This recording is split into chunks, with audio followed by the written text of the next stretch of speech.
Hello बच्चों, कैसे हो सब? बढ़िया। चलिए, तो आज हम स्टार्ट करेंगे electric field due to uniformly charged wire.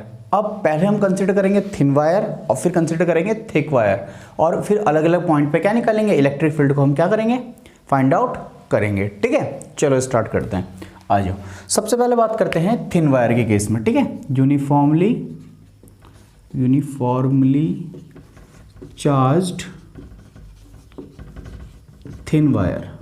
ठीक है बेटा, यूनिफॉर्मली चार्ज थिन वायर की वजह से क्या निकालेंगे, इलेक्ट्रिक फील्ड निकालेंगे। ठीक, आ जाओ, देखो यहाँ पे कि पहले हमने लिया एक, मान लो एक थिन वायर ली। ठीक है, इनफाइनिटली लॉन्ग ले सकते हो, कैसे भी ले सकते हो, अभी पता चलेगा, कोई फर्क नहीं पड़ेगा उस चीज़ से। ठीक है, यूनिफॉर्मली चार्ज क्या ले ली, थिन वायर ले ली। सपोज इसमें चार्ज कितना है, पॉजिटिव चार्ज यूनिफॉर्मली डिस्ट्रीब्यूट है, तो यहाँ पे कौन सी चार्ज डेंसिटी आएगी, ऑब्वियसली आएगी लीनियर चार्ज डेंसिटी। हमने पढ़ा था लैम्डा सिग्मा रो, एक पूरा वीडियो बनाया था इसके ऊपर। ठीक है, डिस्ट्रीब्यूशन ऑफ चार्ज में। ठीक है, तो यहाँ पे क्या आएगा, लीनियर चार्ज डिस्ट्रीब्यूशन आएगा लैम्डा। ठीक, अब जो है सपोज यूनिफॉर्मली डिस्ट्रीब्यूट है।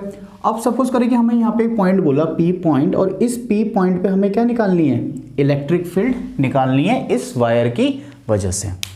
अब याद करो बेटा कि ये चार्ज जो है डिस्ट्रीब्यूटेड है एक वायर पे। ठीक है, तो गॉस लॉ में हमने पढ़ा था कि पहले क्या कंसीडर करेंगे, एक गॉसियन सरफेस कंसीडर करेंगे। गॉस लॉ क्या हुआ करता था, याद करो, गॉस लॉ क्या था, integration A dot D A is equal to enclosed charge upon epsilon is नॉट। फ्री स्पेस और एयर का केस ही ले रहे हैं फिलहाल हम। ठीक है, तो इसलिए एप्सिलॉन इज नॉट आया। ठीक है, तो ये हुआ करता था गॉस थ्योरम में। ठीक, तो यहाँ पे क्या कंसीडर करेंगे, पहले क्लोज सरफेस हमें लेना पड़ेगा। क्लोज सरफेस के लिए अभी क्लोज सरफेस तो कोई है नहीं यहाँ पे। ठीक है, होता तो ऑलरेडी होता तो कोई टेंशन वाली बात नहीं थी। तो पहले यहाँ पे जो है क्लोज सरफेस कंसीडर करना पड़ेगा। तो वो क्लोज सरफेस कैसा मान लेते हैं हम कि ऑब्वियसली बात है कि इसके अराउंड सिमेट्रिक होना चाहिए। अब स्पेरिकल सरफेस तो नहीं ले सकते, वो सिमेट्रिक नहीं हो पाएगा इसके अराउंड। ठीक है, पूरी वायर भी इनक्लोज नहीं हो पाएगी। तो हम क्या करते हैं, पर्टिकुलर लेंथ का एक सिलेंडर मान लेते हैं इसके अलाउंग जो पी, और ऑब्वियसली कंडीशन क्या थी वो कि वो उस पॉइंट से क्या होना चाहिए, पास होना चाहिए। गॉस जो थ्योरम थी उसमें समझाया था आपको कि सिमेट्रिक होना चाहिए और उस पॉइंट से भी क्या होना चाहिए, पास होना चाहिए। तो ऑब्वियसली बात है यहाँ पे क्या था, सरफेस लेना पड़ेगा हमें, एक सिलेंड्रिकल सरफेस लेना पड़ेगा। ठीक, अब सपोज कि ये जो डिस्टेंस है यहाँ से यहाँ तक की, दिस डिस्टेंस इज आर, तो इसका रेडियस भी कितना होगा, आर होगा। ठीक, तो अब इस P पॉइंट पे हमें सरफेस मिल गया, क्लोज सरफेस मिल गया। ठीक है, एक लेंथ मिल गई। सपोज जो है इसकी लेंथ जो है L मान लो, सपोज L लेंथ का सिलेंडर है। ठीक है, L लेंथ और R रेडियस का सिलेंडर है, इस P पॉइंट से पास हो रहा है। ठीक, तो अब हम यहाँ पे गॉसियन सरफेस हमने कंसीडर कर लिया, पहला स्टेप हमारा कंप्लीट। सेकंड स्टेप में अब हम यहाँ पे कंसीडर करेंगे इलेक्ट्रिक फील्ड। ठीक, तो देखो बेटा यहाँ पे देखो, इस पॉइंट पे पॉजिटिव चार्ज है, इलेक्ट्रिक फील्ड का डायरेक्शन क्या होगा, आउटवर्ड। ठीक है, और यहाँ पे अगर एक स्मॉल एरिया कंसीडर कर ले हम, तो एरियल वेक्टर का डायरेक्शन भी किधर होगा, आउटवर्ड डायरेक्शन में होगा। बताया था ना, एरियल वेक्टर कितना होता है, क्लोज सरफेस में हम जनरली क्या लेते हैं, आउटवर्ड डायरेक्शन में एरियल वेक्टर को कंसीडर करते हैं। ठीक, तो एरियल वेक्टर भी आउटवर्ड डायरेक्शन में होगा हमारा। ठीक, अब देखो, तो यहाँ पे इंटीग्रेशन E डॉट डी ए जब हम करेंगे तो E और डी ए के बीच में एंगल कितना है, थीटा कितना है इन दोनों के बीच में, theta is equal to 0 degree.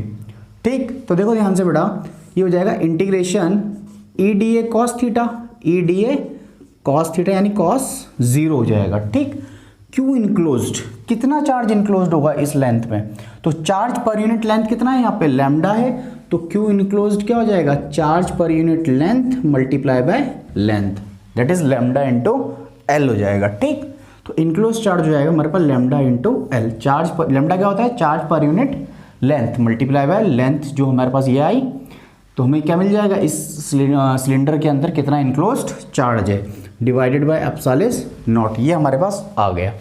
ठीक, कॉस 0 कितना होता है, 1 होता है। ठीक, अब इलेक्ट्रिक फील्ड क्या होगी इस पॉइंट पे, कांस्टेंट होगी, तो हो जाएगा इलेक्ट्रिक फील्ड बाहर आ जाएगी, इंटीग्रेशन क्या हो जाएगा, D A lambda l upon epsilon not, obviously close integral है।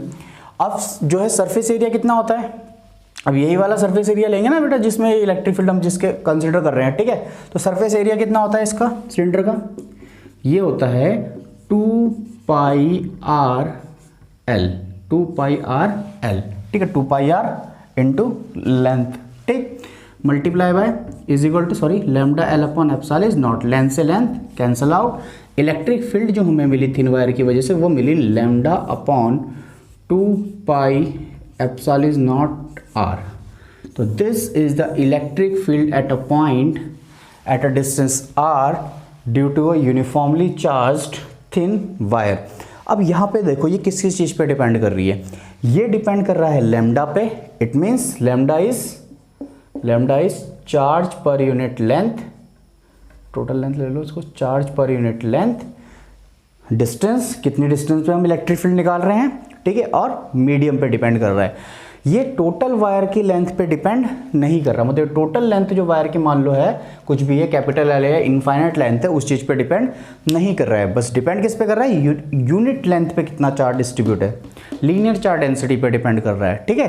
तो इसमें आपको अगर इन्फाइनाइटली लॉन्ग वायर दिया जाए तभी भी आंसर उतना ही आएगा, एक पर्टिकुलर लेंथ की वायर दिया जाए तभी भी आंसर उतना ही आएगा। तो इस चीज़ में बिल्कुल कंफ्यूज नहीं हो रहा है, अगर वो इन्फाइनाइटली लॉन्ग थिन वायर बोलता है तभी उस केस में भी इलेक्ट्रिक फील्ड कितनी होगी, इतनी ही होगी, ये टोटल लेंथ ऑफ वायर पे डिपेंड नहीं करता है, ठीक है बेटा। तो ये था थिन वायर की वजह से, ठीक, इंपॉर्टेंट है। अब पढ़ेंगे हम electric field due to a thick wire, ठीक है। चलो अब डिस्कस करते हैं electric field due to uniformly charge thick wire, ठीक है। अब एक वायर होगी, second due to thick wire, ठीक है बेटा। अब देखो थिक वायर का मतलब ये है कि कोई वायर होगी, सपोज ये वायर है, थिक वायर है, ठीक है, कितनी भी लेंथ की हो सकती है, इसमें जो है ये यूनिफॉर्मली चार्ज है, मतलब इसके पूरे वॉल्यूम में चार्ज डिस्ट्रीब्यूट है, ठीक। सपोज इसकी जो है हाइट h मान लेते हैं, सिलिंड्रिकल होती है वायर ऑब्वियसली, ठीक है, कितनी भी लेंथ होती है, अब उसमें से हम क्रॉस सेक्शन एरिया भी ले सकते हैं ऐसे करके, ठीक है। h लेंथ की वायर है और ये इसका क्या होगा, सेंटर होगा, ठीक है, और इसका रेडियस सपोज मान लेते हैं कैपिटल R, जो वायर होगी सिलिंड्रिकल होती है, उसका रेडियस कैपिटल R है और हाइट कितनी है, h है, ठीक है। अब इसके पूरे वॉल्यूम में क्या होगा, हमारा चार्ज डिस्ट्रीब्यूट होगा, सपोज पॉजिटिव चार्ज पूरे क्या वॉल्यूम में डिस्ट्रीब्यूट है, ठीक है। आगे बात समझ में, चलो तो यहाँ पे जो है चार्ज पर यूनिट वॉल्यूम किससे डिनोट करते हैं, रो से, ठीक, चार्ज पर यूनिट वॉल्यूम किससे डिनोट करते हैं बेटा, रो से। तो ये कितना हो जाएगा, charge per unit volume, charge per unit volume, ठीक है। अब यहाँ पे एक चीज़ समझो पहले, चार्ज पर यूनिट वॉल्यूम को क्या लिख सकता हूँ मैं, Q upon pi are square H लिख सकते हैं, Q upon pi are square H, pi are square into H हो जाएगा वॉल्यूम, ठीक।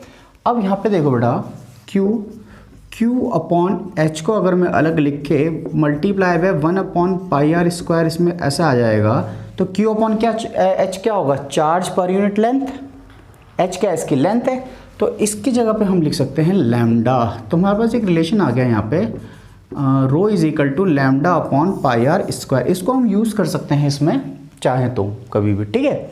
अब देखो, अब जो है बेटा कि इसमें जो है पूरा जो है चार्ज पूरा डिस्ट्रीब्यूट है, तो एक इनसाइड पॉइंट पे इलेक्ट्रिक फील्ड निकालेंगे, फिर सरफेस पे निकालेंगे, फिर आउटसाइड पॉइंट पे निकालेंगे। तो सबसे पहले बात करते हैं एट इनसाइड पॉइंट, ठीक है। तो फर्स्ट है ए इनसाइड पॉइंट पे, ठीक है, इनसाइड पॉइंट ले लेते हैं। चलो यहाँ पे कोई इनसाइड पॉइंट कंसीडर कर लेते हैं, सपोज जो है यहाँ पे एक पी पॉइंट है आर डिस्टेंस में, स्मॉल आर डिस्टेंस में पी पॉइंट है, इस पॉइंट पे मुझे इलेक्ट्रिक फील्ड निकालनी है, ठीक। तो वही चीज़ करेंगे जो लास्ट टाइम किया था, ऑब्वियसली गॉस थ्योरम यहाँ पे अप्लाई करनी है, गॉस थ्योरम अप्लाई करके निकालेंगे तो क्या हो जाएगा, integration E dot D A equals to क्या हो जाएगा, enclosed charge upon epsilon is naught. तो ऑब्वियसली इनक्लोज्ड चार्ज निकालना है यहाँ पे, तो पहले देखो पूरा चार्ज इनक्लोज नहीं होगा ना, अगर इसमें पूरा चार्ज क्यों है तो यहाँ पे चार्ज कम इनक्लोज होगा इस वाले सरफेस में, ठीक। तो यहाँ पे एक सरफेस कंसिडर करेंगे, क्लोज सरफेस, जिसका जो है ऑब्वियसली सिलिंड्रिकल ही होगा क्योंकि वायर है, ठीक है, जिसका रेडियस कितना होगा, आर होगा, ठीक है, और वो किस पॉइंट से पास करेगा, जिस पॉइंट पे हमें इलेक्ट्रिक फील्ड निकालनी है। अब इसके अंदर इनक्लोज चार्ज कितना होगा, जो हमारे पास ये है, इनक्लोज चार्ज कितना होगा बेटा, इनक्लोज चार्ज होगा charge per unit volume into volume of this Gaussian surface, ठीक। अब इसका वॉल्यूम कितना होगा, ये होगा pi small R square into H, H height पे लिया है तो पाई आर स्क्वायर एच होगा वॉल्यूम इसका, स्मॉल आर स्क्वायर, इसमें कैपिटल आर स्क्वायर आएगा, ठीक है यहाँ पे, ठीक। तो रो के टर्म में हम इसको निकाल सकते हैं। तो ये आ गया मेरे पास इनक्लोज्ड चार्ज। अब इस पॉइंट पे क्या कंसीडर करेंगे, इलेक्ट्रिक फील्ड। इलेक्ट्रिक फील्ड का डायरेक्शन क्या होगा, ऑब्वियसली आउटवर्ड, क्योंकि पॉजिटिव चार्ज है, और एरियल वेक्टर का भी आउटवर्ड डायरेक्शन में, क्लोज सरफेस, ठीक। तो एंगल कितना होगा इन दोनों के बीच में, यहाँ पे भी 0 होगा, तो थीटा इज 0। तो ये हो जाएगा integration E D A cos 0, और इसकी जगह पे क्या आ जाएगा, rho into pi are square H divided by epsilon naught. आई बात समझ में। अब cos 0 कितना हो जाएगा, 1 हो जाएगा। तो इलेक्ट्रिक फील्ड इसके सरफेस पे क्या रहेगी, यूनिफॉर्म रहेगी, ठीक। तो कांस्टेंट रहेगी तो बाहर आ जाएगी, तो इलेक्ट्रिक फील्ड बाहर आ गई, ये आ जाएगा integration D A equals to rho multiply by pi are square H divided by epsilon naught. अब इंटीग्रेशन ऑफ एरिया, मतलब इसका सरफेस एरिया लिखना है हमें, कितना होगा सरफेस एरिया इसका, अभी करा था हमने, जो है ई मल्टीप्लाई बाय कितना होगा, 2 पाई आर एच, ये होगा कि नहीं होगा, 2 पाई आर एच होगा इसका सरफेस एरिया डी है, ठीक है, 2 pi r circumference upon into h length, ठीक। इक्वल्स टू कितना हो जाएगा, इक्वल्स टू हो जाएगा ये rho pi r pi are square h, तो वॉल्यूम था, डिवाइडेड बाय एप्सिलॉन नॉट। तो देखो यहाँ से क्या क्या होगा, एच कैंसिल हो गया, ठीक, और क्या कैंसिल होगा, एक आर कैंसिल हो जाएगा और एक पाई कैंसिल हो जाएगा, ठीक। तो हमारे पास मिलेगा क्या, हमें इलेक्ट्रिक फील्ड मिलेगी rho R upon 2 epsilon naught. तो this is the electric field at inside point in terms of rho, ठीक है। लैम्डा के टर्म्स में भी हम इसको निकाल सकते हैं। लैम्डा के टर्म में क्या हो जाएगा, रो की वैल्यू क्या हो जाएगी, lambda upon pi are square, ठीक। तो रो की जगह पे हम लिख सकते हैं lambda upon pi are square, और मल्टीप्लाई में क्या हो जाएगा, आर अपॉन 2 एप्सिलॉन नॉट।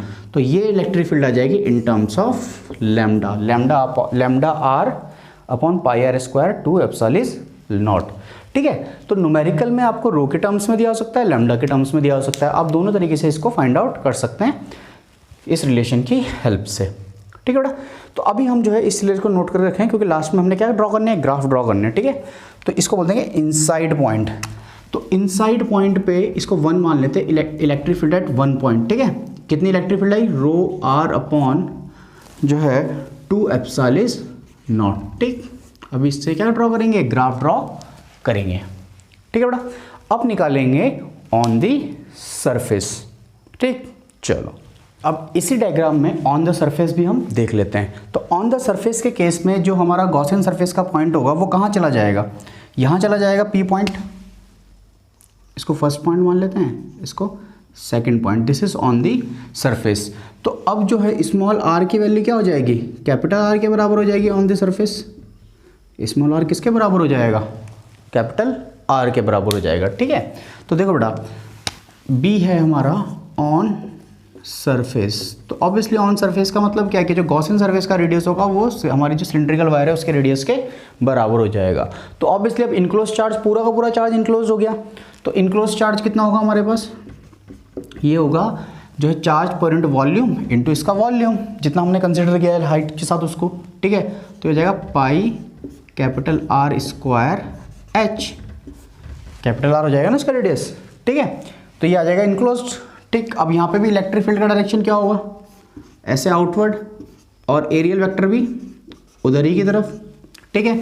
तो देखो थीटा 0 हो जाएगा उनके बीच में, तो लगाते हैं गॉस थ्योरम, ए डॉट डी ए, ठीक। अरे समझ में, क्यू इनक्लोज की जगह डायरेक्ट ले लेते हैं, rho into pi are square H divided by epsilon naught. Theta 0 है, कॉस 0 1 हो जाएगा, बताया। इलेक्ट्रिक फील्ड भी कांस्टेंट होगी सरफेस पे पूरा, ठीक। तो इलेक्ट्रिक फील्ड बाहर आ जाएगी, इंटीग्रेशन क्या हो जाएगा, डी ए, और ये हो जाएगा हमारे पास rho pi are square H upon epsilon naught, ठीक। अब सरफेस एरिया कितना होगा उसका, होल सिलेंडर का, ये हो जाएगा 2 pi R, small R capital R के बराबर हो गया, इंटू हाइट h या लेंथ ऑफ वायर भी बोल सकते हैं उसको, ठीक है, rho into pi are square H upon epsilon naught. तो देखो सिंपल हम वही प्रोसेस यूज़ कर रहे हैं जो सब जगह अभी तक कर रहे थे। एक सरफेस लिया, अब ऑब्वियसली बात है यहाँ पे अगर पूरा इस वायर ही इंक्लोज हो जाएगी उसमें, ठीक, इनसाइड होगा तो इनसाइड एक सरफेस लिया, आउटसाइड होगा तो आउटसाइड तक एक सरफेस ले लेंगे। सिंपल सी बात है, गॉसियन सरफेस लो, वहाँ पे इलेक्ट्रिक फील्ड और एरियल वेक्टर के डायरेक्शन डिनोट करो, वहाँ पे उनके बीच में एंगल देखो और इस तरह से इसको इंटीग्रेट कर दो। सिंपल सी बात है, ठीक। तो देखो यहाँ से क्या क्या कैंसिल हो जाएगा, एक आर से एक आर गया, एच से एच गया और पाई से पाई गया। तो देखो इलेक्ट्रिक फील्ड कितनी मिली मुझे, इलेक्ट्रिक फील्ड मिली मुझे rho R upon 2 epsilon naught. देखो स्मॉल आर किससे कैपिटल रिप्लेस हो गया, कैपिटल आर से। देखो rho R upon 2 epsilon naught. Lambda के टर्म में भी लिख सकते हैं चाहो तो इसको, लैम्डा की जगह क्या जाएगा, अपॉन पाई आर स्क्वायर आ जाएगा, ठीक है। अब देखो यहाँ पे एक चीज़, रो कांस्टेंट होगा, charge per unit volume, capital R constant होगा, 2 कांस्टेंट है, एप्सिलॉन नॉट कांस्टेंट है। मतलब इस पॉइंट पे on the surface second point पे इलेक्ट्रिक फील्ड क्या रहेगी हमारी, कांस्टेंट रहेगी, ठीक है, rho R upon 2 epsilon naught. तो सेकंड पॉइंट पे इलेक्ट्रिक फील्ड आ गई हमारे पे on the surface rho R upon 2 epsilon naught, ठीक है बेटा, ऑन द सरफेस मिल गया। अब बताएंगे आउटसाइड द सरफेस, ठीक। चलिए बेटा अब डिस्कस करते हैं कि अगर पॉइंट जो है आउटसाइड द क्लोज, मतलब हमारी जो वायर है उसके कहीं आउटसाइड पे पॉइंट है हमारे पास, ठीक है। तो देखो सपोज जो है आर जो डिस्टेंस है वो ये है, आर जो डिस्टेंस है वो ये यहाँ है पी पॉइंट। अब ये जो है वायर का रेडियस तो इसमें कैपिटल आर है तो ये कम है, ये इस केस में स्मॉल आर क्या हो गया, ज़्यादा हो गया कैपिटल आर से, तो इसमें कैसे है, small R is greater than capital R, ये थर्ड केस है, ठीक। तो अब हमें यहाँ पे जो है इस पॉइंट पे जो है इलेक्ट्रिक फील्ड निकालनी है outside the thick wire, uniformly charge thick wire, ठीक है। तो ऑब्वियसली अब जो हमारा गॉसियन सरफेस आएगा वो इस पॉइंट को कवर करेगा, ठीक। तो आ जाओ देखो यहाँ पे एक जो है डॉटेड लाइन से गॉसियन सरफेस ड्रॉ कर देते हैं, दैट यहाँ से पास करना पड़ेगा इसको, और ये जो है हमारे पास इस तरह से एक गॉसियन सरफेस हमें मिल जाएगा, ठीक। अब देखो जब तुम इस थर्ड पॉइंट की बात करेंगे, तो इस पॉइंट के लिए वही पूरा का पूरा चार्ज इनक्लोज होगा, ठीक। तो यहाँ पे क्यू इनक्लोज कितना आ जाएगा, क्यू इनक्लोज आ जाएगा वही रो इंटू पाई आर स्क्वायर है, charge point volume into volume, पूरा वॉल्यूम इनक्लोज है उसके अंदर, ठीक है, उसमें कोई फर्क नहीं पड़ेगा यहाँ पे, ठीक। इलेक्ट्रिक फील्ड का डायरेक्शन देखते हैं यहाँ थर्ड पॉइंट पे, इलेक्ट्रिक फील्ड का डायरेक्शन आउटवर्ड पॉजिटिव चार्ज है, और एरियल वेक्टर अगर स्मॉल लेते हैं तो उसका डायरेक्शन भी क्या होगा, आउटवर्ड डायरेक्शन में होगा, ठीक। तो देखो आ जाओ लगा दो गॉस थ्योरम, सेम प्रोसेस है, बस थोड़ा सा जो है हमें पॉइंट का ध्यान देना है कि पॉइंट कहाँ पे है हमारा। तो ये जाएगा rho into pi are square H upon epsilon naught, Q enclose ना, ठीक। अब देखो थीटा 0 है तो इलेक्ट्रिक फील्ड भी कांस्टेंट रहेगी उस हर पॉइंट पे, ठीक है। तो हो जाएगा E integration D A to rho into pi are square H upon epsilon naught. अब हमें ये ध्यान रहना है कि गॉस थ्योरम में जो एरिया होता है ये किसका होता है, गॉसियन सरफेस का एरिया होता है, ठीक है।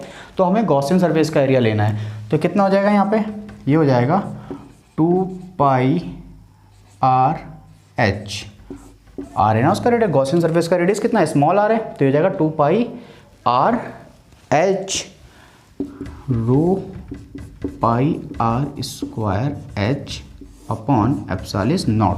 अब देखो क्या कैंसिल होगा बेटा, पाई कैंसिल होगा, एच कैंसिल होगा, इस बार आर कैंसिल नहीं होगा क्योंकि दोनों अलग अलग हैं, ठीक है। अब देखो इलेक्ट्रिक फील्ड कितनी आ जाएगी हमारे आउटसाइड पॉइंट पे, वो आ जाएगी rho R square divided by 2 epsilon naught are. तो आउटसाइड पॉइंट पे जो हमें इलेक्ट्रिक फील्ड मिली वो मिली रो आर स्क्वायर। अब ये देखो यहाँ पे कांस्टेंट क्या है, ये कांस्टेंट है rho, capital R constant, 2 constant, epsilon सिर्फ स्मॉल आर के इन्वर्सली प्रोपोर्शनल है। तो थर्ड पॉइंट पे जो हमें इलेक्ट्रिक फील्ड मिली वो मिली rho R square upon 2 epsilon naught are. तो तीनों पॉइंट पे हमें इलेक्ट्रिक, इनसाइड पॉइंट, सरफेस और आउटसाइड पॉइंट, तीनों पॉइंट पे हमें इलेक्ट्रिक फील्ड यहाँ पे मिल चुकी है। अब करेंगे ग्राफ को ड्रॉ, ठीक है।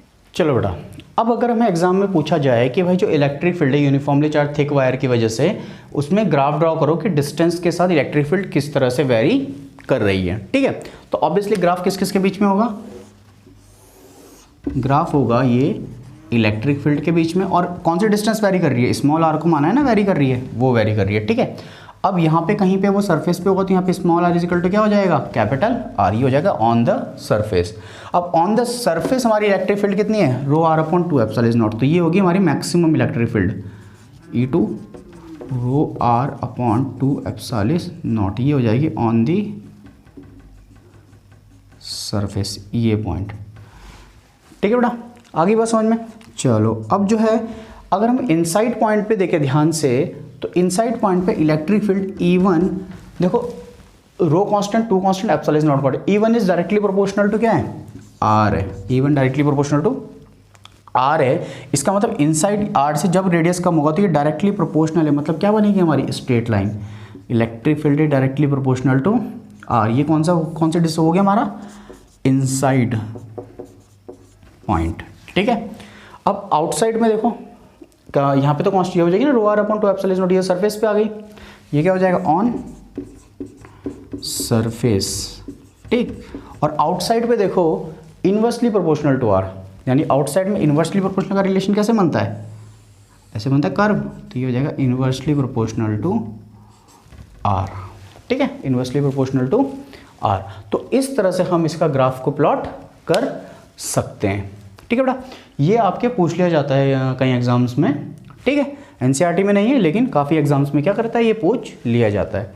तो आई होप आपको ये पूरा समझ में आ गया होगा। अगर नहीं कोई प्रॉब्लम है तो इसको एक बार फिर देखो, और फिर कोई डाउट होता है तो कमेंट बॉक्स में उसको कमेंट करो, ठीक है बेटा। Okay, good luck.